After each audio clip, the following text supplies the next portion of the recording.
সামাজিক জীবের ডেফিনেশনটা প্রথমে মাথার মধ্যে পরিষ্কার করতে হবে। সামাজিক জীব তারা যারা একজন আরেকজনের প্রতি নির্ভরশীল, সকলে মিলে একটা কমপ্লিট পরিবেশ দাঁড় করায়। একজন কখনো নিজেরটা নিজের সব কিছু ফুলফিল করতে পারে না যারা, তারাই হচ্ছে সামাজিক জীব। এই একমাত্র ডেফিনেশনের মধ্যে পড়ে হচ্ছে মানুষ। কুকুর কোন প্লেটে খাবে? এটা কাঁচের হবে না প্লাস্টিকের, এটা সকালে ধোয়া না রাত্রে ধোয়া, এটার মধ্যে একটুখানি ওই যে ডিম ডিম আইসটা আইসটা গন্ধ আসে না নাই? এটা কি কুকুরে খাবার দেওয়ার আগে পরে কুকুরে চিন্তা করা লাগে ভাই? হ্যাঁ, কুকুরের লুঙ্গি ছিঁড়ে গেছে না ভালো আছে, এটা কুকুরের চিন্তার বিষয় আছে ভাই? কুকুর কি 3 তলায় থাকবে না 1 তলায়? কিন্তু মানুষ 3 তলায় থাকবে না 1 তলায় চিন্তা করে, কিন্তু 3 তলা সে বানাতে পারে না। মানুষ লুঙ্গিটা ছিঁড়ে গেছে, নতুন লুঙ্গি পরবে, সবাই লুঙ্গি বানাতে পারে না। যে লুঙ্গি বানাতে পারে সে আবার দেখা যাচ্ছে বিল্ডিং বানাতে পারে না। যে বিল্ডিং এর ডিজাইন করতে পারে সে আবার প্লেট বানাতে পারে না। যে প্লেট বানাতে পারে সে আবার দেখা যাচ্ছে যে ওষুধ বানাতে পারে না। এই যে সমাজের একজন আরেকজনের সাথে একটা সার্কেল দিয়ে, একজন আরেকজনের প্রতি নির্ভরশীলতা দিয়ে যে সমাজটা সুন্দর হয়, ওই সমাজবদ্ধ জীব মানুষ। আল্লাহ বলছেন ওই মানুষের মধ্যে সর্বোত্তম তুমি যদি হতে চাও তাহলে মুমিন হিসাবে তোমার 9টা গুণ থাকা লাগবে।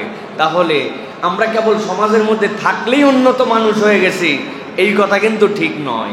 এই জন্য আমাদেরকে এই বিষয়গুলি কোরআন হাদিস থেকে রপ্ত করে নিতে হবে, নিজেদের দিলের মধ্যে ঢুকাতে হবে, বাচ্চাদের তারবিয়ার মধ্যে এটা আপনাকে বলে বলে তাদেরকে বোঝাতে হবে। এগুলো অধিকাংশ আপনাদের জানা কথা, আমি জাস্ট একটা সামারি করছি। চলেন তাহলে আমরা এই 9টা গুণাগুণ কি কি আমরা সেগুলো একটু দেখার চেষ্টা করি। প্রিয় ভাইরা, মানুষ হিসাবে আল্লাহ রাব্বুল আলামিন বলছেন সবচেয়ে বড় মুমিনের আদর্শ গুণ হবে সে ইনসাফ এবং ন্যায় প্রতিষ্ঠার সাথে সব সময় নিজেকে সম্পৃক্ত রাখবে। সুবহানাল্লাহ। ন্যায় আছে যেখানে, ইনসাফ আছে যেখানে, ইমানদার আছে সেখানে। ন্যায় এবং ইনসাফের বিপক্ষ যে জায়গায় অবস্থান, ইমানদার সেই জায়গায় ন্যায় এবং ইনসাফ প্রতিষ্ঠাকারী হবে। সুতরাং ইমানদারের সম্পর্ক ন্যায় এবং ইনসাফের সাথে। আল্লাহ রাব্বুল আলামিন বলছেন কুরআনুল কারীমের মধ্যে, ইয়া আইয়ুহাল্লাযীনা আমানু কুনু কাওয়ামিনা বিল কিসতি শুহাদাআ লিল্লাহ। আল্লাহ বলছেন ও ইমানদারেরা, তোমরা কেবল নিজেদেরকে ইমানদার পরিচয় দিয়ে ক্ষান্ত হয়ে যেও না। আমি রব্বুল আমিন তোমাদের জন্য দায়িত্ব দিলাম কুনু কাওয়ামিনা বিল কিসত।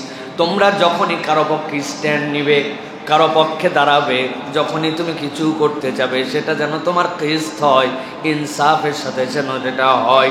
শুহাদা লিল্লাহ ওয়ালাউ আলা আনফুসিকুম আউল ওয়ালিদানি ওয়াল আকরাবিন। ওই ন্যায় প্রতিষ্ঠার সংগ্রামে আল্লাহ রাব্বুল আমিন তোমার একদিকে, আল্লাহ রাব্বুল আমিন তোমার সাক্ষ্যদাতা, আল্লাহ রাব্বুল আমিন তোমাকে মনিটর করতেছেন। ওই ন্যায় প্রতিষ্ঠা করতে যে ওর বিপক্ষে যদি তোমার নিকট আত্মীয় চলে আসে, তোমার বাপ মাও চলে আসে, ন্যায় এবং ইনসাফ প্রতিষ্ঠার ক্ষেত্রে বাপ মাও যেন তোমার কখনো ব্যারিয়ার না হয়। তোমার যদি ইনসাফের বিপক্ষে আদালত প্রতিষ্ঠা করতে যে বাপের বিপক্ষে যেতে হয়, মায়ের বিপক্ষে যেতে হয়, নিকট আত্মীয়র বিপক্ষে যেতে হয়, ইমানদারের চরিত্র হবে আমি বাপ চিনি না, মা চিনি না, আত্মীয় স্বজন চিনি না, আমি ইনসাফ এবং আদালত চিনি। ইমানদার সব সময় ইনসাফ এবং আদালতের পক্ষে থাকবে। আল্লাহ রাব্বুল আমিন আরো ক্লিয়ার করতেছেন, ইয়াকুন গানিয়ান আও ফাকিরা। আল্লাহ বলছেন হতে পারে কোন ব্যক্তির অনেক অর্থ প্রভাব, অনেক প্রতিপত্তি আছে, আবার এমন ব্যক্তিও আছে সে নিঃস্ব, তার কিচ্ছু নাই। কিন্তু আল্লাহ বলছেন বাপ মা দূরের কথা, নিকট আত্মীয় দূরের কথা, ধনী গরিব দূরের কথা, ইমানদারের চরিত্র হবে ইনসাফ প্রতিষ্ঠা করা, ন্যায়ের পক্ষে থাকা। এই ক্ষেত্রে যেন ধনী গরিব, পিতা মাতা, নিকট আত্মীয়, দূর আত্মীয়, এগুলো কোনোটা তোমার দ্বারা প্রতারিত না হয়। যদি হয় তুমি ইমানদার নামধারী, ইমানদারের তালিকায় আসলে তোমার নামটা জায়গা মতো নাই। আল্লাহ রাব্বুল আমিন এরপরে বলেছেন ফাল্লাহু আউলা বিহিমা। তুমি যে ধনী গরিবের বিবেচনা করছো, পিতামাতার বিবেচনা করছো, তুমি যে তোমার নিকট আত্মীয় দূর আত্মীয়র হিসাব করছো, আল্লাহ বলছেন তাদের থেকে রব্বুল আলামিন তোমার কাছে অতি নিকটে, অতি হিসাবে কাছে। রব্বুল আলামিন তার থেকে বেশি গুরুত্বপূর্ণ তোমার কাছে। এই কথা বলার কারণ মুফাসসিররা ব্যাখ্যা করেছেন, আল্লাহ রাব্বুল আলামিন নিজের নাম আদেল রেখেছেন। দুনিয়ার মানুষ যত ন্যায় বিচারক হোক না কেন, প্রকৃতার্থে দুনিয়ার মানুষ শতভাগ ন্যায় বিচার করার যোগ্যতা রাখে না। শতবার আমি উদাহরণ দিয়েছি, একজন লোক খুনি একসাথে 3 জন মানুষকে মেরে ফেলেছে। একজনের বাবা, একজনের ফুফা, একজনের খালু। আদালতে বিচার উঠে গেছে, পুলিশ ঠিক মতো তদন্ত প্রতিবেদন জমা দিয়েছে। সব দেখার পরে রায় হয়ে গেছে 302 ধারায় ওই ব্যক্তি প্রমাণিত হওয়ার কারণে অমুক তারিখে রাত 12টা 1 মিনিটে ফাঁসি কাস্টে ঝুলায় তাকে হত্যা করে ফেলো। মারছিল কয়জন? কথা বলেন। ফাঁসি হয়ে গেছে। খবর আসছে যে এই ব্যক্তি মারছে একজনের বাপরে, বাপ মারার বিচার পাইছে, খুশিতে লাভ দিয়ে বলছে অবশেষে যেরকমই হোক আমি আমার বাপের হত্যার বিচার পাইছি। কিন্তু আরেকজনের ফুফা, আরেকজনের খালু মারছিল, ওই 2 জন তখন বলতেছে তার মানে তো আমরা বিচার পাইলাম না। বাপ মরার বিচার পাইছে, হত্যার বদলে হত্যা, আমার ফুফার ওর খালুর বিচার কই? জজ সাহেবের কাছে যাওয়া অসম্ভব। তাও যদি পৌঁছানোর পরে জজ সাহেবরে যদি বলে মারছে 3 জন, আপনি ফাঁসিও দিয়ে দিয়েছেন, হয়ে গেছে, ওই লোক বলে ওই বাপের হত্যার বিচার পাইছে, আমার খালুয়ের ফুফার হত্যার বিচারটা একটু করে দেন। দুনিয়ার কোন আদালত একবার কাউরে ফাঁসি দেওয়ার পরে দ্বিতীয়বার কি তার বিচার করার যোগ্যতা রাখে? আমার আল্লাহ রাব্বুল আলামিন বলছেন, আল্লাহর নাম হচ্ছে আদেল। আল্লাহ রাব্বুল আলামিন এমন ন্যায় বিচার করবেন, রব্বুল আলামিন ওই ব্যক্তিকে হত্যা করার পরে জীবন দিবেন, আবার হত্যা করবেন, আবার জীবন দিবেন, আবার হত্যা করবেন। তবে আল্লাহ দেখতে চান তোমার হাতের মধ্যে যতটুকু ন্যায় বিচার করার যোগ্যতা ছিল, তুমি ওই ন্যায় বিচারটুকু প্রতিষ্ঠিত করেছো কিনা। আল্লাহ এই জন্য বলতেছেন, ফাল্লাহু আউলা বিহিমা ফালা তাত্তাবিউল হাওয়া আন তা'দিলু। ন্যায় বিচার করার ক্ষেত্রে কখনো প্রবৃত্তির অনুগামী হইও না, অথবা ইমানদারের চরিত্র হবে ন্যায় এবং ইনসাফের পক্ষে থাকা। ঠিক না? কিন্তু আমরা যারা ঠিক বললাম, আমরা কি ন্যায় এবং ইনসাফের পক্ষে সবসময় থাকতে পারি ভাই? এই ন্যায় আর ইনসাফ শুনলে আমাদের খালি মনে হয় জজ কোর্ট, হাইকোর্ট। ঠিক না ভাই? কিন্তু আমরা প্রত্যেকেই যে ন্যায় এবং ইনসাফের জায়গায় আমাদের দায়িত্ব আছে। নবীজির কাছে একজন সাহাবী আসলেন, আসার পরে বললেন, ইয়া রাসূলুল্লাহ, এটা হচ্ছে আমার ছেলে, আমি ওকে খুব ভালোবাসি, ওর জন্য আমি একটা গোলাম দিয়েছি যেন ওর সব সময় টেক কেয়ার করতে পারে। নবীজি জিজ্ঞাসা করলেন, তোমার কি আর কোনো সন্তান আছে? বলি, ইয়া রাসূলুল্লাহ, হ্যাঁ, আমার আর অনেক সন্তান আছে। সব সন্তানের জন্য কি তুমি টেক কেয়ার এরকম দিয়েছো, এরকম গোলাম দিয়েছো? না ইয়া রাসূলুল্লাহ। আল্লাহ নবী বললেন, হয় সব সন্তানের জন্য এরকম গোলাম দাও, অথবা এই সন্তান থেকে গোলাম সরায় নাও। তুমি তোমার সন্তানের জন্য ইনসাফ করো, নচেত আল্লাহর কাছে তোমাকে ধরা খাওয়া লাগবে। আমরা আমাদের পরিবারে, আমাদের আত্মীয় স্বজনে, আমাদের মিরাস নামার বন্টনে, আমাদের অধীনস্থদের ব্যাপারে আমরা ইনসাফ করতে পারি না। একজন কর্মচারী আপনার কাছে অনেক দিন ধরে আছে, ওয়েল এক্সপেরিয়েন্স, কিন্তু তার কোনো পরিচয় আপনার সাথে নাই। আরেকজন আপনার অমুক বন্ধুর পরিচয় আপনার কাছে আসছে, যোগ্যতা সমান, অভিজ্ঞতা নাই, কিন্তু তার স্যালারি বেড়ে গেছে অনেক, আর এই বেচারির কোনো পরিচয় নাই জন্য প্রাইভেট ফার্ম আমি আমার মতো করে চালাতে পারি, তার স্যালারি আর বাড়ে না, ওই জায়গাতেই থেমে যায়। এরকম ঘটনা কি আমাদের দেশে আছে কিনা ভাই? আছে প্রিয় ভাইরা। আল্লাহ রাব্বুল আলামিন এই জন্য বলছেন ইনসাফ এবং ন্যায় প্রতিষ্ঠা করো। আল্লাহ রাব্বুল আলামিন তার নবীর সাহাবীদের মাধ্যম যেটা দেখাই গেছেন, ওমর রাদিয়াল্লাহু তাআলার কাছে ইহুদির বিচার আসছিল।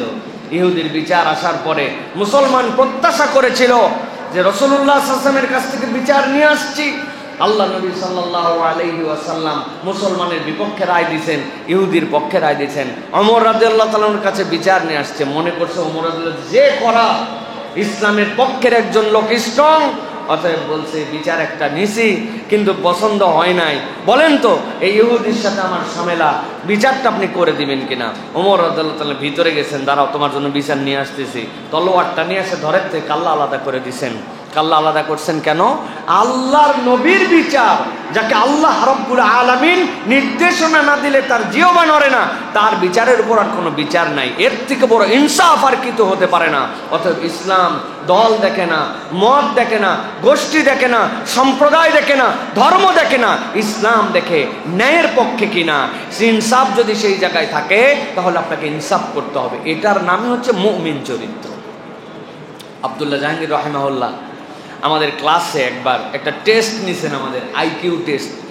স্যার বলতেছেন যে ধরো এই ক্লাসে 70 জন ছেলে আছে, যার মধ্যে 2টা ছেলে নাস্তিক মার্কা, ইসলাম পছন্দ করে না, আর 2টা ছেলে আছে কঠিন ইসলামিস্ট। এখন পরীক্ষা দিছে 2 জন, তুমি একজন ধার্মিক টিচার। পরীক্ষা দেওয়ার পর তুমি খাতা দেখছো, খাতা দেখার পরে দেখো যেই ছেলেটা নাস্তিক মার্কা এই 100-র মধ্যে প্রায় 80 পাইছে, আর যেই ছেলেটা ইসলাম পছন্দ করে, যাকে ভবিষ্যতে ইসলামের কাজ হবে, যার চরিত্র, যার আদর্শ, যার ডেডিকেশন দেখলে বোঝা যায় এই ছেলেটা ইসলাম এবং মানবতার কল্যাণে কাজে লাগবে। আরেকটা দেখেই বোঝা যায় বড় হলেই এই বেটা বদমাইশ হবে, যত জ্ঞান অর্জন করবে তত ইসলামের বিপক্ষে যাবে। তো যেই বেটা ইসলাম পালন করে এ পাইছে 45, আর যে বেটা ইসলাম পালন করে না এই বেটা পাইছে 80+। এখন আমি একজন দায়িত্বশীল শিক্ষক হিসাবে, যেই বেটা কিছুদিন পরে ইসলামের বিপক্ষে আরো অ্যাক্টিভ হবে, আর যেই বেটা আজকে একটু পরীক্ষা খারাপ করছে কিন্তু এর ভবিষ্যৎটা ইসলামের জন্য কল্যাণকর, তাহলে নাম্বার দেওয়ার ক্ষেত্রে আমি কি করব? যেটা ইসলামপন্থী তারে বেশি নাম্বার দিয়ে ইসলামের দিকে আগায় দেব, তাই তো না ভাই? হ্যাঁ, কি হবে না হবে সেটা পরের বিষয়। আপনার যেখানে ইনসাফ প্রতিষ্ঠা করার জায়গা, আদালত প্রতিষ্ঠা করার জায়গা, আল্লাহ আপনার কলমের ওই জায়গা আপনার দায়িত্বশীল বানাইছেন। অতএব ওই জায়গায় আপনার বুদ্ধি খাটানো চলবে না, আল্লাহ আপনার থেকে ওই ইনসাফ বুঝে নিবে। অতএব প্রিয় ভাইয়েরা, এই ক্ষেত্রে ভেরি সিরিয়াস হতে হবে। প্রত্যেকটা ক্ষেত্রে আমি ইনসাফ করছি কিনা এটা আমাদের মনে রাখতে হবে। প্রিয় ভাইয়েরা,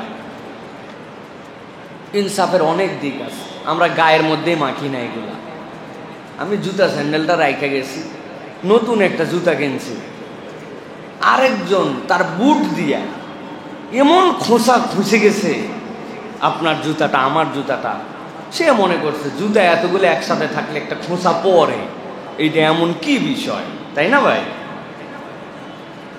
যেই বেটা মসজিদের সবার আগে সিঁড়িতে জুতা রাখে আর পেছনে, এই জুতা শেষ, এর ক্যারিয়ার বরবাদ। কারণ যাওয়ার সময় প্রথম ধাপ পাইছে ওইটা, শেষ ধাপও এইটা পাইছে, পাইয়ে ওর জুতার মোটামুটি ক্যারিয়ার বরবাদ। অথচ এইটুকুর ক্ষেত্রেও আপনার বান্দার হক আর ইনসাফের মানদণ্ড আছে, যে আপনি ভেজা পায়ে, ময়লা পায়ে, ধুলা পায়ে জুতার তলা দিয়া কার জুতাটা আপনি খোঁচায় চলে যাচ্ছেন, আমরা কোনোদিন এইটা হিসাবের মধ্যেও নেই নাই, ঠিক না ভাই? নিচে হিসাবের মধ্যে হাতে করে জুতা নিয়ে এই জুতার বক্সের থেকে নিচে ফেলার সময় ঢং দেখছেন আপনি? ঠাস ঠাস শব্দে মনে হয় পটকাবাজি, 28 পটকা ফুটতেছে। আপনি চিন্তাই করলেন না আরো 2টা মুসল্লি বারান্দায় সালাত আদায় করতেছে। এই শব্দটা আমি যে করতেছি এটা করার অধিকার আমার আছে কিনা, এইটুকুর ক্ষেত্রেও ইনসাফ আছে, আদালত আছে। মুসলমান মসজিদের থেকেই তো ইনসাফের এইটুকু শিখতে পারে না। ওযু করছে এমন ভাবে, করার পরে হাতটা মুছে পরের জন্য সিটে বসবে, আপনি সিটটা যে মাথায় দিয়ে চলে আসলেন, আপনি চিন্তা করছেন এত ঘন ঘন সিট হইলে মসজিদে নামাজ দাঁড়ায় গেলে তারা ওরা এগুলো হয় ভাই, এগুলো বললেই হয় না সব কিছু। একটু ভেজেই সিট, তাই না? একটু ভেজেই সিট, তাই না? আপনি গলার মধ্যে খিলাল করতেছেন আর মসজিদের ট্যাঙ্কির পানি তুলতে তুলতে মসজিদের মেশিনের শব্দ বাইরে গেছে, আপনার পানি ছেড়ে দিয়ে রাখছেন, আপনার ওই গলা পরিষ্কার করতে করতে 3 লিটার পানি নাই। আপনি ভাই লাগে আয়, মসজিদে লাগে পানি লাগে, ওযু সহি করে করতে হলে একটু খরচ বেশি হয়, তাই না ভাই? সরকারি টিস্যু মসজিদে ঝুলাই দিছে, একটা বাড়িতে নিলেও হয়, অনেক সময় বাড়িতে নেয়ও না, কিন্তু মসজিদে যেহেতু ইস্তেঞ্জা করতেছে অত টিস্যু ছাড়া কুলুক ছাড়া আমি কেমনে, বাপরে! সহি মুসলিম, উনি ওই টিস্যু গড়গড়ায় এক টান দিছে, যতগুলা বের করা যায় ভাঁজ করে নিয়ে, যেটা 2 তবকায় হয় এটা 5 তবকা লাগাইছে। আমি কি বাড়াবাড়ি কথা বলতেছি? ইনসাফ এবং আদালতের জায়গাটা মাথার মধ্যে ঢুকায় নেন। ছোট থেকে বড় সব জায়গায় এটা আছে। আমি পান খাইছি আর কোনা কাইচা দেখে ঠিক করে ফেলে দিলাম পানের পিকটা জায়গা মতো। বাংলাদেশে যত সিঁড়ি আর সিঁড়ির কোনা সব জায়গায় পানের পিক ফেলা, থুতু ফেলা, কি রে বা কি?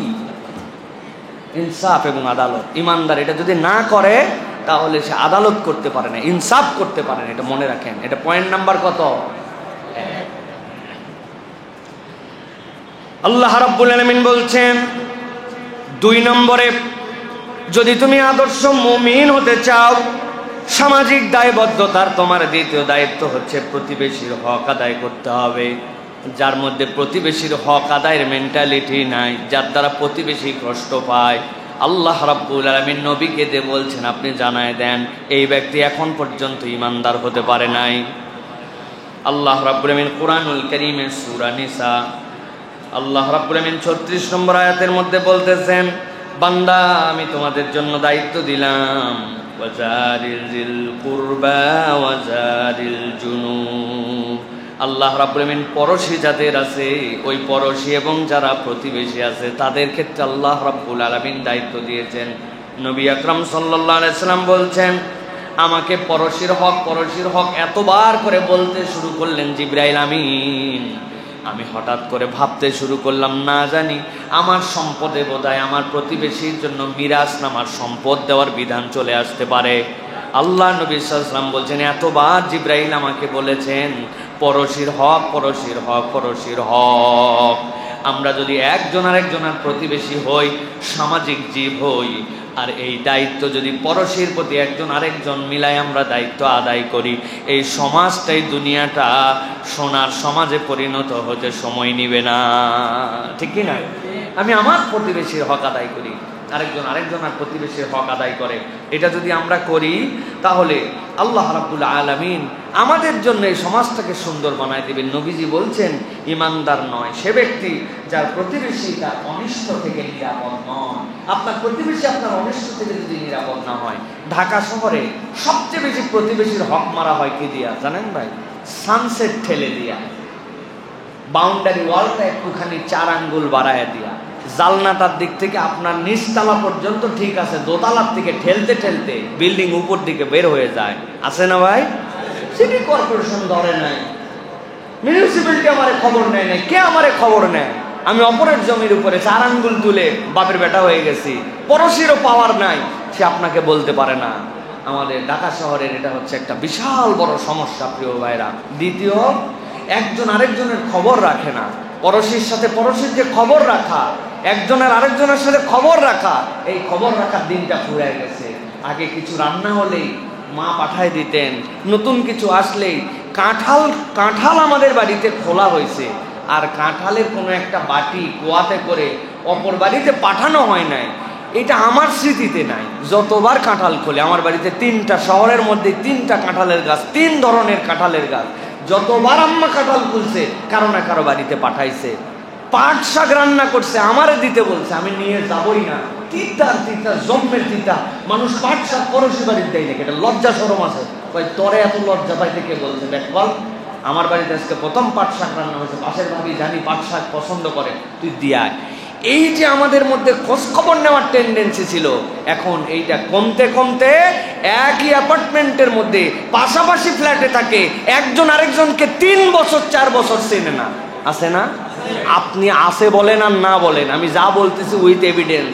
ঢাকা বিশ্ববিদ্যালয়ের শিক্ষক ঘরের মধ্যে মারা যেয়ে পড়েছিল, 7 দিন করে দুর্গন্ধের কারণে তালা ভেঙে তাকে বের করতে হয়েছে। পাশের ফ্ল্যাটওয়ালা জানেই না যে ওই ফ্ল্যাটে উনি মরে আছে না বেঁচে আছে, অথচ 2 জনের সাথে যদি গভীর সম্পর্ক থাকতো, ফজরে 2 পরিবার থেকে নামাজে যায়, মাগরিবে 2 দিন দেখলাম না, কি ব্যাপার? এই বাড়িতে কোনো সারা শব্দ নাই, কোথাও গেলে বলে যায় পাশের বাড়িতে যে ভাই আমি কিন্তু যাচ্ছি, আপনি একটু দেখে রাখেন। এখন টেনশনে ভোগে, পাশে বলে গেলাম না চোরের কাছে বলে গেলাম, ঠিক না ভাই? পাশে বলে গেলাম না চোরকে ইনফরমেশন দিয়ে গেলাম, এই জন্য জানাইও যায় না। প্রিয় ভাইরা, এই যে পড়োশীহীন হয়ে যাচ্ছি আমরা, পড়োশীহীন, পড়োশীর সাথে সম্পর্কহীন মানুষ কখনো আদর্শ মুমিন হতে পারে না। তাহলে আমরা আশপাশের মানুষের খোঁজ খবর নিব তো প্রিয় ভাইরা? 2টা দিকে খোঁজ খবর নিতে বলবো প্রিয় ভাইরা। প্রতিবেশী যদি অসুস্থ হন বিশেষ করে, তাহলে তাদের জন্য ঔষধ, খাদ্য, চিকিৎসা, এই ক্ষেত্রে আমাদের একটু সহযোগিতার মন মানসিকতা নিতে হবে। এখন সমাজ বাস্তবতায় দুনিয়া অ্যাডভান্স, সবসময় সর্বক্ষেত্রে সব কিছু পারা যায় না, কিন্তু যদি অসুস্থতার খবর পান আপনি আর ডান বাম দেখবেন না, অন্তত তার খোঁজ খবর নেবেন। হতে পারেন তিনি মিলিয়নিয়ার, কিন্তু আপনি তার পড়শি, আপনি তার একটু খোঁজ খবর নেবেন। আর 2 নম্বর, যে এলাকায় যদি কোনো সংকট দেখা দেয়, অনেক সময় আসে না, আমার পড়শি বিপদে পড়ে গেছে, তার ফেভার করার মতো কেউ নাই, আপনি চিন্তা করছেন ভাই হুদা মিশা ঝামেলার মধ্যে জড়ানোর দরকার কি না, আপনি যদি তার ন্যায্য দাবি আদায়ের উদ্ধারে তাকে একটু সাহায্য দেন, সাহস দেন, তাহলে আপনি উত্তম পড়শি হিসেবে বিবেচিত হবেন। আল্লাহর কাছে মুমিনের দপ্তরে আপনার নাম উঠে যাবে, সুবহানাল্লাহ। তাহলে 2 নম্বর দায়িত্ব হচ্ছে প্রতিবেশীর হক আদায়। 3 নম্বরে আল্লাহ রাব্বুল আলামিন বলছেন রাসূলুল্লাহ সাল্লাল্লাহু আলাইহি সাল্লামকে দিয়ে, আপনার উম্মতের মধ্যে সবচেয়ে বড় উম্মতের যে ক্যারেক্টারটা অন্য উম্মতের থেকে আলাদা, সেইটা হচ্ছে আপনার উম্মত গরিব এবং দুঃখী এবং মুসলিমের পাশে দাঁড়ায়। আপনার উম্মত নিজে অভাবে থাকতে পারে, নিজের কষ্ট থাকতে পারে, নিজের পেটের মধ্যে খিদা থাকতে পারে, কিন্তু আল্লাহ বলছেন ওয়ায়ুরিসুনা আলা আনফুসিহিম ওয়ালাউ কানা বিহিম খাসাসা। ওই রাত, যেই রাত্রে আপনার কাছে 2টা মেহমান আসলো, আসার পরে নবীজি সব স্ত্রীর কাছে খবর নিলেন খাবার আছে কিনা, খাবার আছে কিনা। সব স্ত্রী বললেন আমাদের কাছে কোনো খাবার নাই। আল্লাহ নবী বললেন এমন মেহমান দূর থেকে এসেছে, কে আপ্যায়ন করতে পারবে? নবী যেন খুশি হয়। সাহাবী একজন হাত তুলে দিয়েছে, বাড়িতে খাবার আছে না না আছে কিচ্ছু খবর জানে না। নবীজি সাল্লাল্লাহু আলাইহি ওয়াসাল্লাম বলছেন যাও এই 2জন মেহমান নিয়ে যাও। বলি ইয়া রাসূলুল্লাহ একটু বসুক, আমি জাস্ট বাড়িতে যে একটু প্রস্তুতি নিয়ে ওনাদেরকে নিয়ে যাচ্ছি। স্ত্রী, আল্লাহ নবীর বাড়িতে খাবার নাই, আল্লাহ নবীর মেহমান বেইজ্জত হবে, কে খাওয়াবে? বলেছে আমি 2টা হাত তুলে ফেলেছি, বাড়িতে খাবার আছে নাকি? স্ত্রী বলছে খাবার আছে।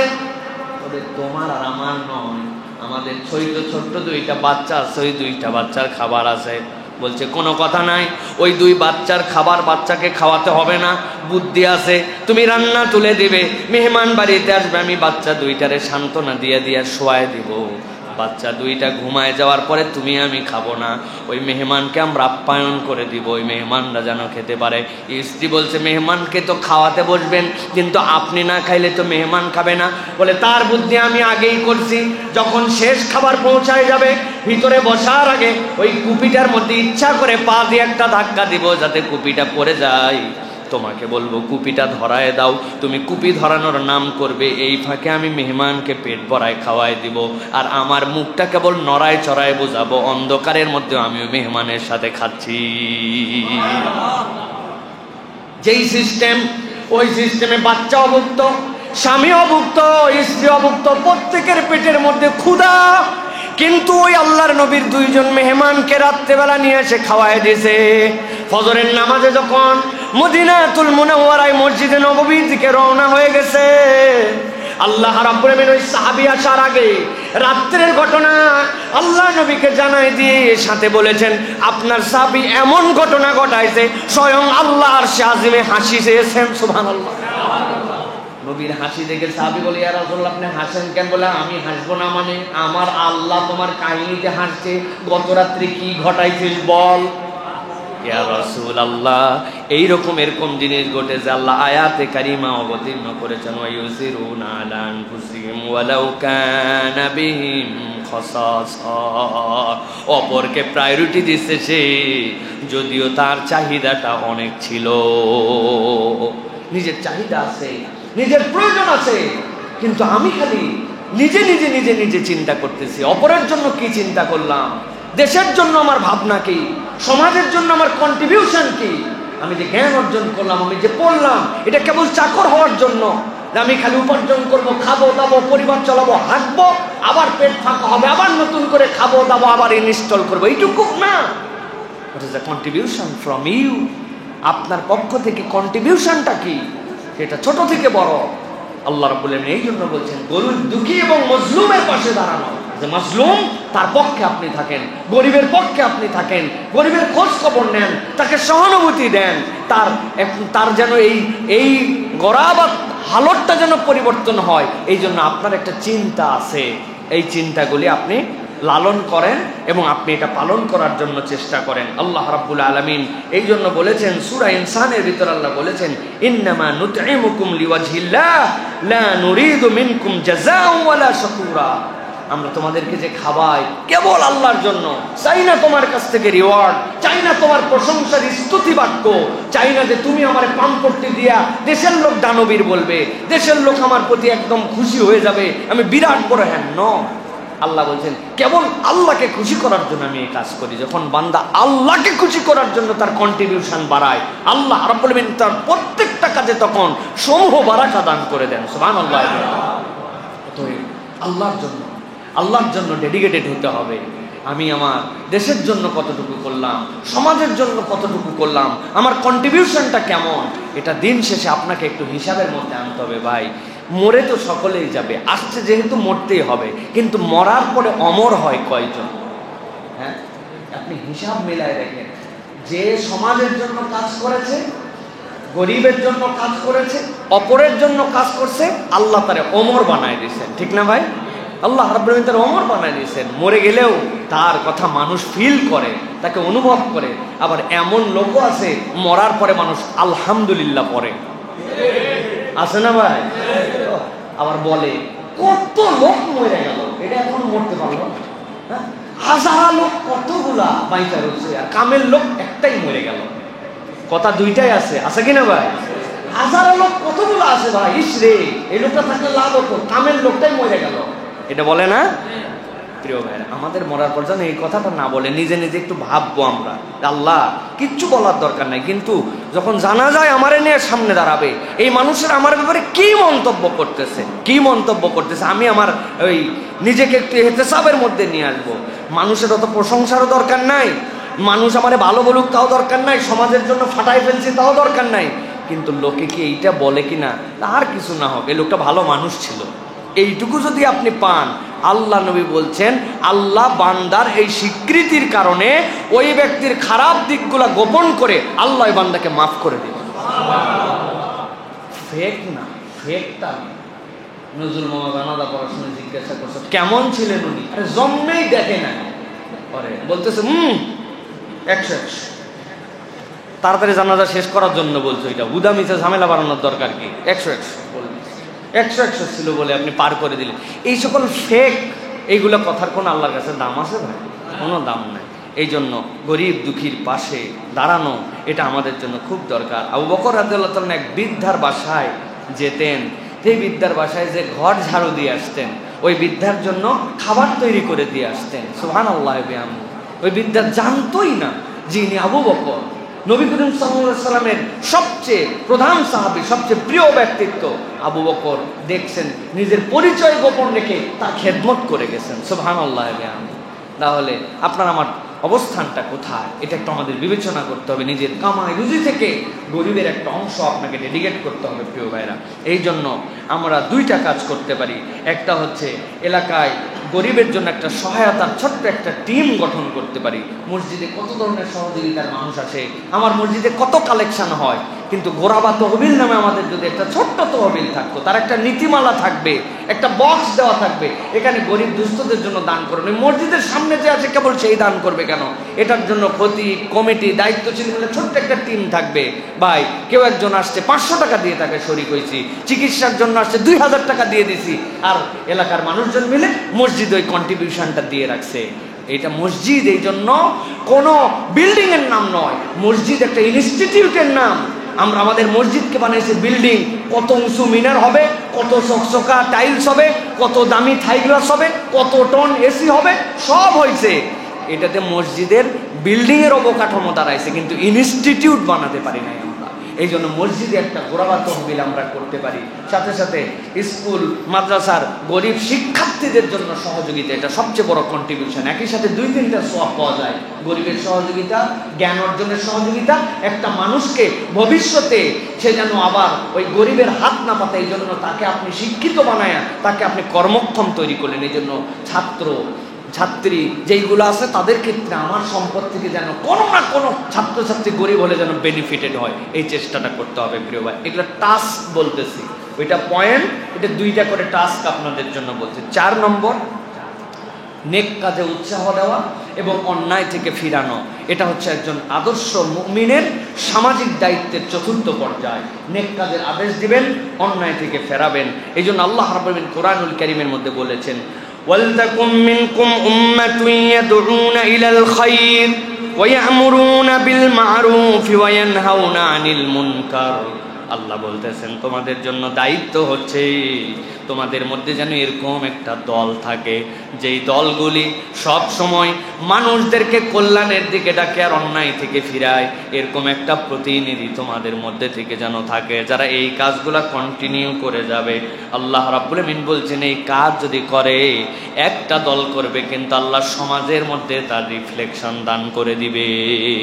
সুবহানাল্লাহ।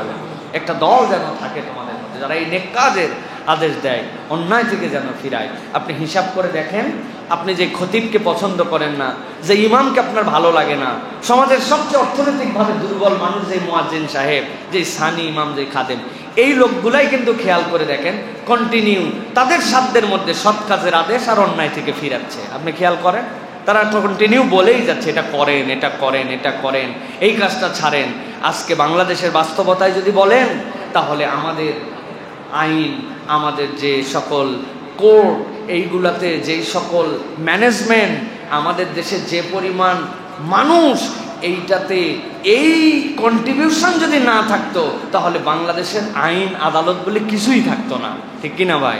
কারণ এইখান থেকে মোটিভেটেড হয় মানুষ, সামাজিক দায়বদ্ধতা শিখে। ওই ছেলে একটা অপরাধ করার আগে ভয় পায়, চিন্তা করে, চক্ষু লজ্জা আছে, কেননা আমাদের এখন পর্যন্ত সমাজ ব্যবস্থাটা টিকে আছে প্রিয় ভাইরা। সুতরাং এই সমাজকে যদি আমরা সুন্দর করতে চাই, আমাদের তাহলে প্রত্যেককেই সৎ কাজের আদেশ, অন্যায় থেকে ফিরানোর এই মেন্টালিটিটা আমাদের জন্য লাগবে প্রিয় ভাইরা। এটা আমাদের জন্য দায়িত্ব। আল্লাহ রাব্বুল আলামিন কুরআনুল কারীমের সূরা মায়েদার মধ্যে বলেছেন, লুইনাল্লাযীনা কাফারু মিন বনি ইসরাঈল কানু লা ইয়াতানাহাউনা আনিল মুনকার ফাআলু। আল্লাহ রাব্বুল আলামিন জানিয়েছেন একদল লোক আল্লাহর পক্ষ থেকে অভিশপ্ত হয়ে গিয়েছিল বনি ইসরাইলের। অপরাধ কি ছিল? তারা কখনো কোনো অন্যায় থেকে কাউকে ফিরাতো না। সবচেয়ে বড় বাস্তবতা এটা। আমরা অন্যায় থেকে ফিরাই না, আমরা চোখ ঘুরাই নাই অন্যদিকে, আমরা অন্যায় দেখলেও প্রতিবাদ করি না, সব কাজের কিছু আদেশ করি, কিন্তু অন্যায় থেকে ফিরাই না। আমরা আছে না ভাই? অন্যায় থেকে ফিরানোকে আমরা কি মনে করি? ঝামেলায় জড়িয়ে যাওয়া, তাই না? অথচ আমি আমার ভাষায় বলেছি, অন্যায় থেকে না ফিরালো এর থেকে বড় অপরাধ এই দুনিয়ায় কিছু নাই। এইটা সমাজে এমন দুর্গন্ধ ছড়ায় যে আপনি কল্পনাও করতে পারবেন না। ওই যে মসজিদের সিঁড়ির সামনে একটা কুকুর মারা গেছে, একদম উপরের সিঁড়িতে। ফজরের সময় আপনি ঢুকেছেন, ঢুকার সময় লাফ দিয়ে এক সিঁড়ি পার করে ছোট ধাপ ঢুকে গেছেন, চিন্তা করছেন নাউজুবিল্লাহ আস্তাগফিরুল্লাহ, মসজিদের সামনে কুত্তা মরবো, মরবি মর, মরার জায়গা পালি না। মসজিদের সামনে ইমাম সাহেব বলছে, আহা হা, কি একটা মুসিবতে পড়লাম আমরা, কুত্তার যে সাইজ আর যে এরকম অবস্থা, কি করা লাগবে? বলছে আপনারা সকলেই বসবেন, আল্লাহর কাছে আমরা দোয়া করি আল্লাহ ঝামেলা সরাই দেয়। ফজরের পর হুজুর দোয়া করছে, আল্লাহ কুত্তাটা বিরাট ঝামেলা, মসজিদের সামনে মরছে, রব তুমি এটা সরায় দাও। আল্লাহর কি কাম, ওই দিন রোদ উঠছে, ঈশার রোদ, সারাদিন কুত্তার পেট বরাবর ফুলতে ফুলতে ফুলতে জোহরে রাখতে লিক হয়েছে একটা। ওই মনে করেন ওরে বাবারে গন্ধের গন্ধ। জোহরের সময় যারাই আসছে ইমাম সাহেব সে সময় নাক ধরে ধরে লাভ দেন, আস্তাগফিরুল্লাহ, কুত্তা গন্ধ, নাক ধরে ধরে আস্তাগফিরুল্লাহ বলে ভিতরে ঢুকছে।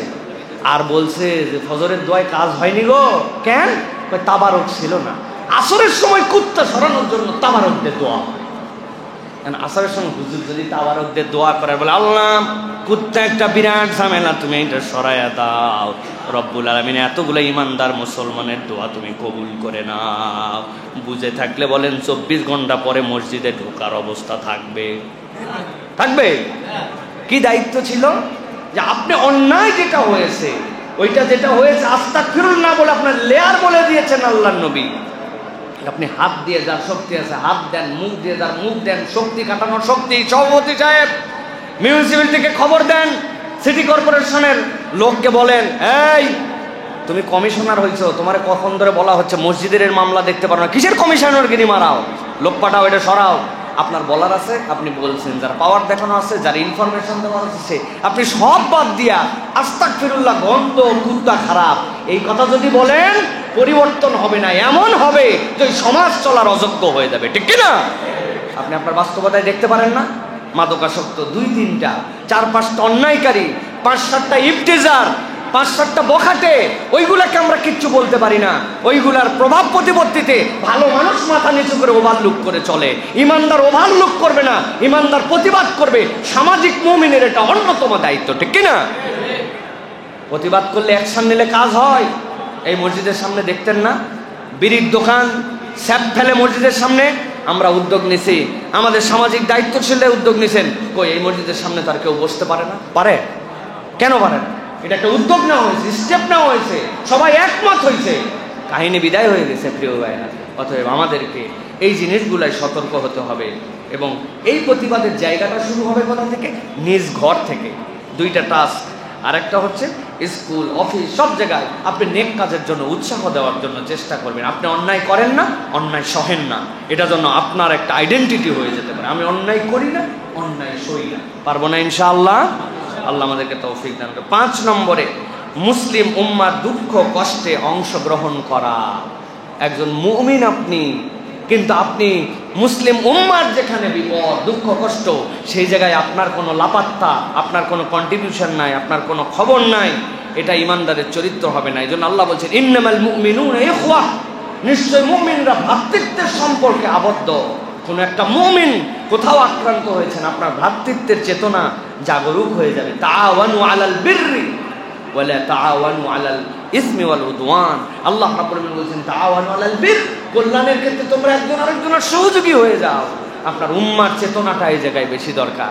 আপনি মনে করতেছেন আমারে আক্রমণ করে নাই, আমি বাইচে গেলাম বাবা, তোমরা ঝামেলা ঝরাও, যা পারো তাই করো। ওই ঝামেলা আপনার কাছে আসতেও 2 দিন দেরি হবে না। ওই দিন কিন্তু আপনি বন্ধু খুঁজে পাবেন না, ঠিক কিনা ভাই? ওই দিন আপনি বন্ধু খুঁজে পাবেন? বন্ধু খুঁজে পাবেন না। আমার টাকা নাই, কিন্তু এমন একটা টাকাওয়ালার সাথে মহাব্বত আছে যে আমার বিপদে সে ঝাঁপাই করতে পারে। আমি ডাক্তার না, কিন্তু এমন একটা ডাক্তারের পরিচয় আছে, আমার বিপদে বললেই ডাক্তারের জায়গা চিনি আমি চলে যেতে পারি।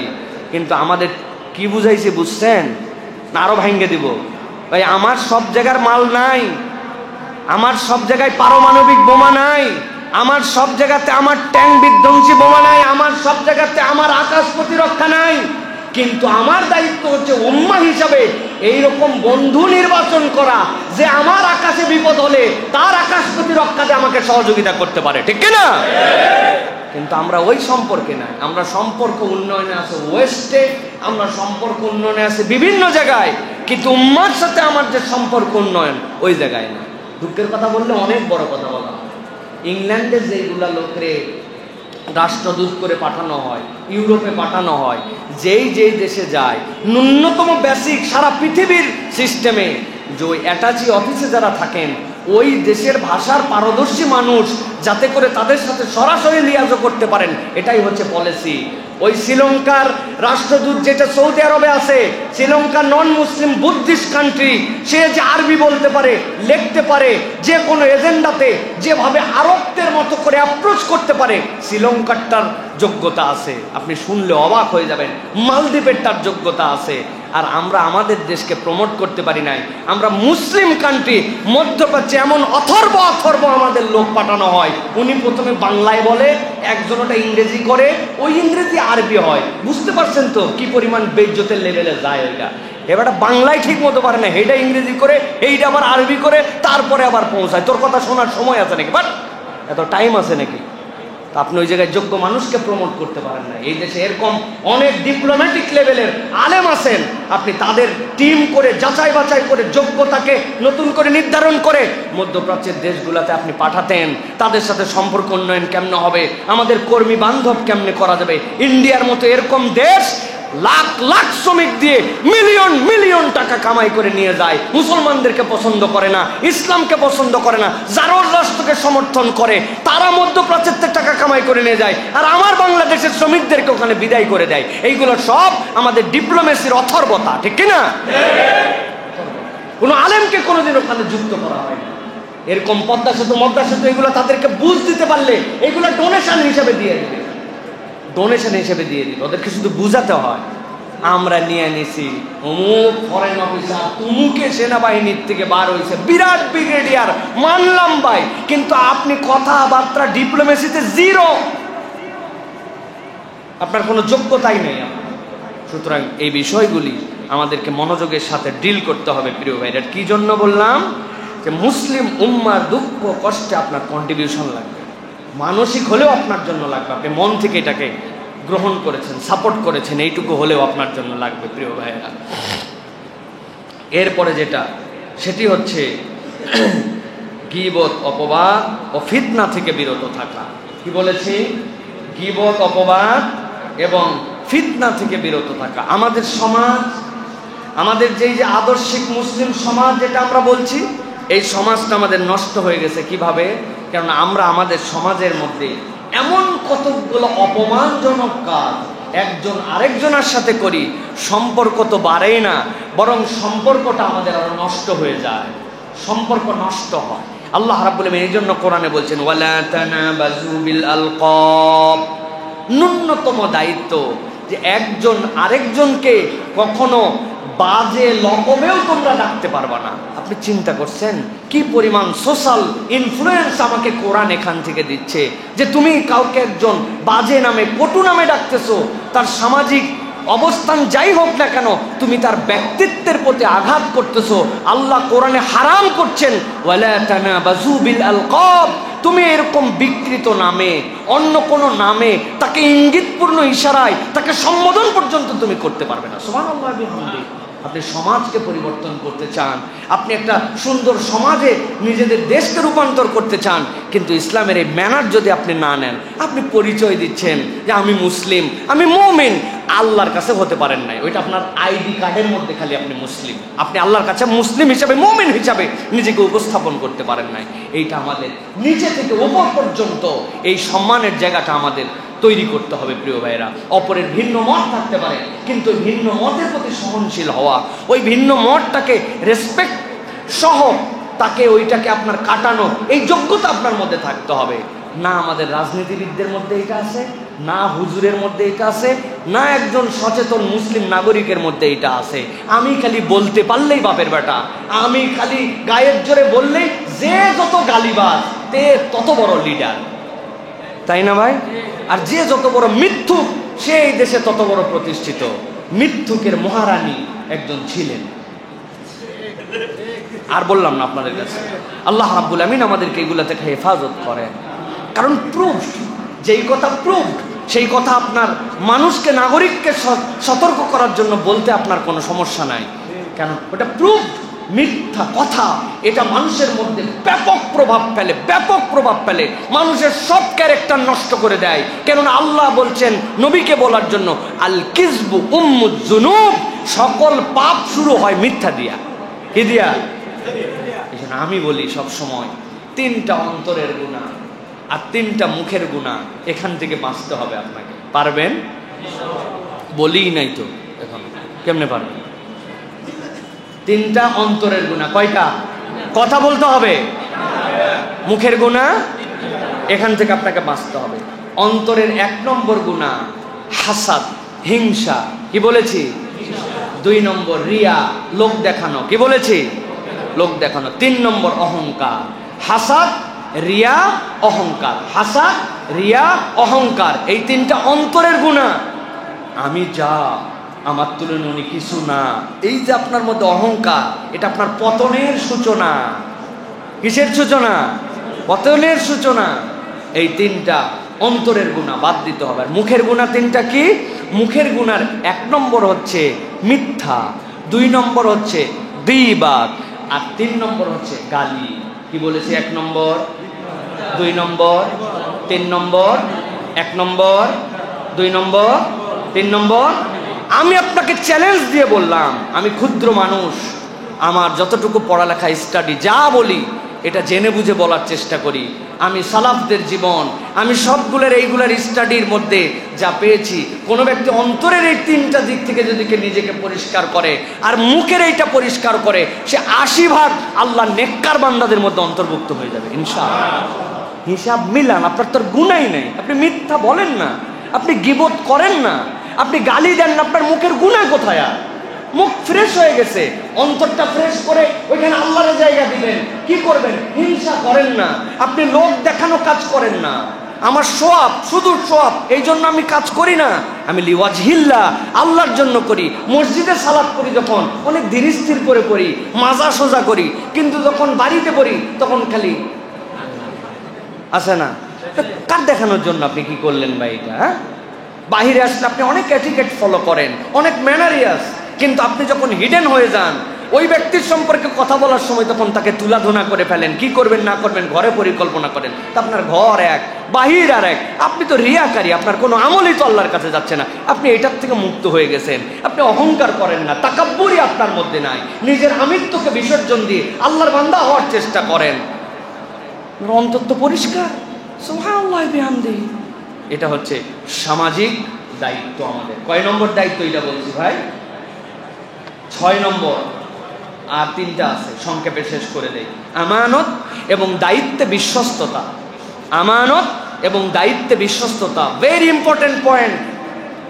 আল্লাহ রাব্বুল আলামিন এই জন্য কোরআনুল কারীমের মধ্যে বলেছেন, সূরা নিসা 58 নম্বর আয়াত, আল্লাহ বলছেন, ইন্নাল্লাহা ইয়া'মুরুকুম আন তুআদ্দুল আমানাতি ইলা আহলিহা।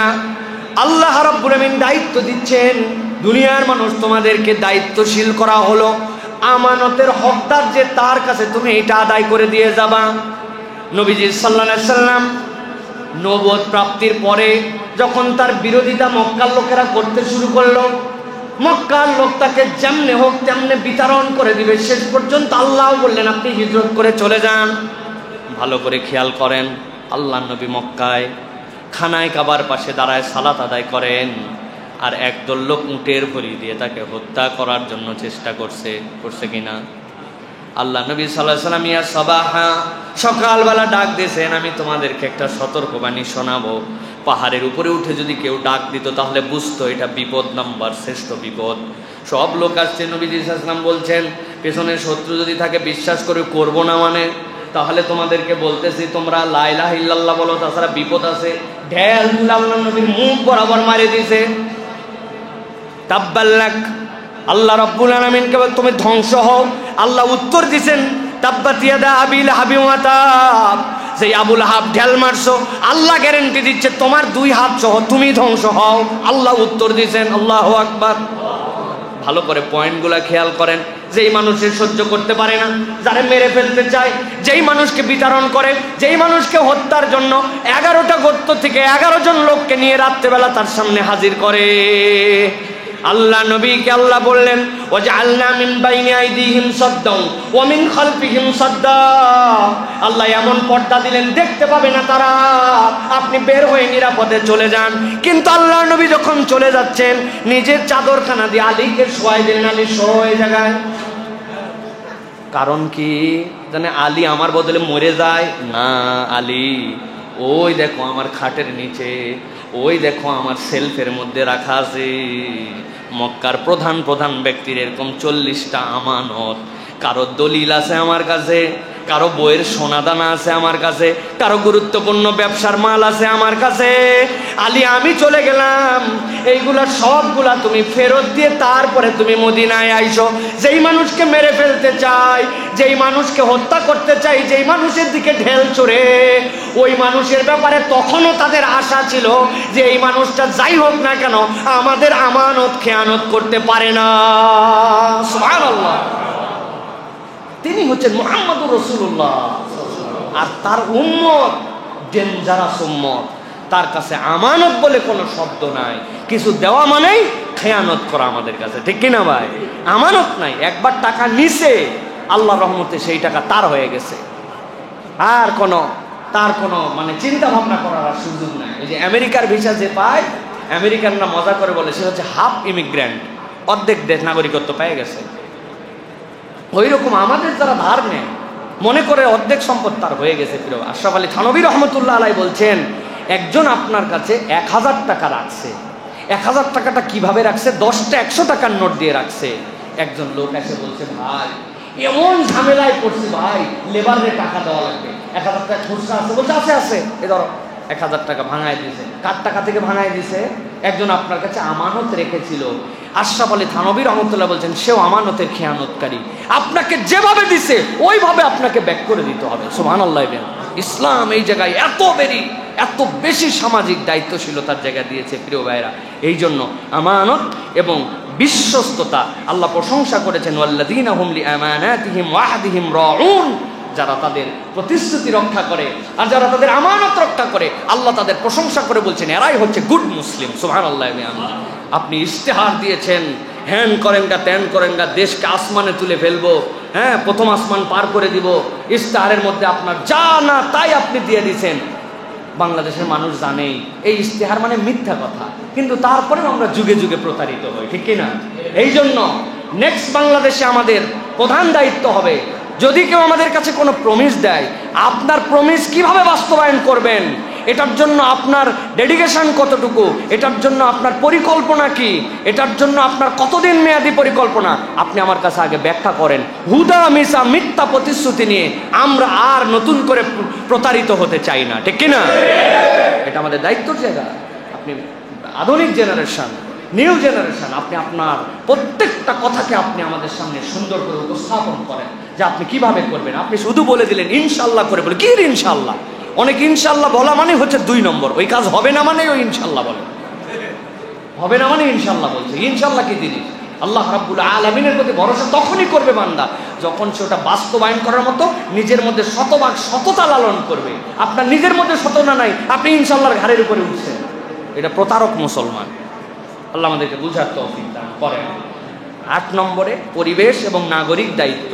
আপনি যদি আদর্শ সামাজিক মুসলিম হতে চান, আপনার পরিবেশ এবং আপনার নাগরিক দায়িত্ব আপনাকে পালন করতে হবে। আল্লাহ কোরআনে বলছেন, ওয়ালা তুফসিদু ফিল আরদি বাদা ইসলাহিহা। সমাজে ন্যায় প্রতিষ্ঠা হওয়ার পরে, সমাজ সুন্দর হওয়ার পরে খবরদার তোমরা কখন এখানে ফাসাদ সৃষ্টি করো না। ফাসাদের পক্ষে কোনো ইমানদার থাকতে পারে না, অন্যায়ের পক্ষে, বিশৃঙ্খলার পক্ষে কোনো ইমানদার থাকতে পারে। মব জাস্টিস এটা হচ্ছে একটা ভাইরাস, খবরদার এটা ইমানদার সমর্থন করতে পারে না, কারণ আল্লাহ রাব্বুল আলামিনের নবীর মাধ্যমে নির্দেশ দিয়েছেন তোমরা আদালত কায়েম করো। সুতরাং আপনি নিজে যেটা করতেছেন আপনার বিবেচনায়, আপনি তো এই জায়গায় আদালত করার মতো যোগ্যতায় রাখেন না। আপনার আক্রোশ আছে বলে আপনি মব করতে যাচ্ছেন, তাহলে মবকে ইসলাম সমর্থন করে না। মনে থাকবে, মনে থাকবে এই কথা, খবরদার। আল্লাহ রাব্বুল আলামিন আমাদেরকে বুঝার তৌফিক দান করুন। আমি আপনাদেরকে 2টা দিকের কথা বলবো প্রিয় ভাইয়েরা, যে এই ক্ষেত্রে আমাদের টাস্ক কি হবে, যে আমরা যে পরিবেশ এবং নাগরিক দায়িত্ব। 1 নম্বর বলবো ভাই, ছোট্ট একটা দায়িত্ব পালন করেন, ময়লা আবর্জনা নির্ধারিত জায়গায় ফেলেন। বেশি বেশি ভালো মুসলমান হওয়া লাগবে না, বিরাট নাগরিক দায়িত্ব পালন করতেছে পরে আগে নিজের ময়লাটা নিজের জায়গায় ফেলেন কিনা, উপর থেকে পলিথিন হাতে নিয়ে নামেন। আসেনি ভাই? কথা বলেন। এই মহল্লায় থাকি আমি 20-22 বছর, এই মহল্লার কালচার সম্পর্কে আমার ওয়েল নন হয়ে গেছে। আমার নিজে রাস্তা ঝাড় দিছি, নিজে ওয়ালের পোস্টার তুলছি, নিজে দল বানায় পরিষ্কার করছি, মনের দুঃখে পরের দিন কানছি। ওরা বলছে মাশাআল্লাহ পরিষ্কার ওয়াল পাইছি, ওতে লাগা পোস্টার একটা লাগানোর জায়গায় 5টা লাগাই দিয়ে গেছে। যেই জায়গায় ময়লা ছিল ওই জায়গায় ময়লা ফেলছি, তুলছি, তোলার পর ওই জায়গায় ময়লা ফেলে দিয়ে গেছে। এমন ময়লা যেই ময়লা তোলা যায়। এটা আমাদের এই মহল্লা। আমি আপনাদের কাছে বলবো বেশি দূর যেতে হবে না, নির্ধারিত জায়গায় ময়লাটা ফেলবো। পারবেন? আন্দাজে ইনশাল্লাহ বলেন না, আপনি তো ময়লাই ফেলেন না। ময়লা ফেলে আপনার কাজের বেটি আর আপনার বাড়ি আলি, আপনি আন্দাজে ইনশাল্লাহ বলেন কি জন্য? ইনারে যাই আপনি আগে ইয়ে করবেন, ইনফ্লুয়েন্সার হবেন আপনি, যে তোমাকে এটা করতে হবে, এইটা করলে আমার সমাজ অনেক সুন্দর হবে। মসজিদের ওয়ালের মধ্যে কি জন্য মাহফিলের পোস্টার লাগাইছে? হুজুর আপনার ওয়াজ ঠাড়ায় থাপ্পড় দেব ব্যাক করবো টাকা। আমার ওয়াজ মানে তুমি মসজিদের ওয়ালের মধ্যে নির্ধারিত জায়গায় তুমি পোস্টার লাগাবো। পোস্টারকে ওয়ালে পোস্টার লাগানোর জায়গা নাকি ওয়ালকে চিকা মারার জন্য তৈরি করছে কিনা? উনি নিজের টাকা দিয়ে এই ওয়ালকে রং করছে, সুন্দর করছে। উনি আপনার জন্য ওয়াল করে নাই, আপনি বান্দার হক নষ্ট করছেন। আল্লাহর কাছে এইটা দিয়ে উনি ধরলে আমল নামাজ থেকে বহুত রাকাত নামাজ দিয়া তারপরে যাওয়া লাগবে। হিসাব করেন। ম্যাচ ফাঁকা আছে, টুলেট বাড়ি ভাড়া হবে, পড়াতে চাই, কোরআন শরীফ পড়াবো। চিন্তা করছে এটা তো একটা ইসলামিক পোস্টার, অথবা আমি যে কোনো জায়গায় মাইরে দিতে পারি, তাই না? কোরআন শিখাবে, হ্যাঁ এত সহজ। আল্লাহর বান্দা হিসাব মিলায়। আর 2 নম্বর বলবো, পানি বিদ্যুতের অপচয়টা থেকে আমরা বেরিয়ে আসি। ভাই আমার প্রিপেড মিটার বিনা টাকায় খরচ করি না। না ভাই, আপনি সব টাকার হিসাবে এনেন না। পানি বিদ্যুৎ একটা ফোঁটা আপনি কলটা টাইট করে দেন নাই, বেসিনের ফোঁটাটা পড়ে আছে। আপনি জানেন এই পৃথিবীর ওয়েস্টেজ গুগলে সার্চ করে দেখবেন যে একটা ড্রপ করে পানি পড়ার কারণে এই পৃথিবীর প্রত্যেক দিন কী পরিমাণ মিঠা পানির ওয়েস্টেজ হয়। আজকে আপনি 25 ফিট ঘুরে আপনি পানি পেয়ে যাচ্ছেন, এই জন্য আপনি পানির মূল্যায়ন করতেছেন না। আপনি যেই পানির যে ব্যবহার, ওই ব্যবহার আপনি করতেছেন না। যেটা সুপেয় পানি, ওইটা আপনি সব জায়গায় নষ্ট করে দিচ্ছেন। ধরে পানি আমার যেন নষ্ট না হয়, এই জায়গায় আমি সতর্ক হব। অজু থেকে গোসল সব জায়গাতে আমার এইটার হিসাব থাকবে। আমার পারবো ইনশাআল্লাহ, পারবো ইনশাআল্লাহ। আল্লাহ আমাদেরকে বোঝার তৌফিক দেন। সর্বশেষ যেটা বলবো, মিডিয়ায় দায়িত্বশীল আচরণ করা।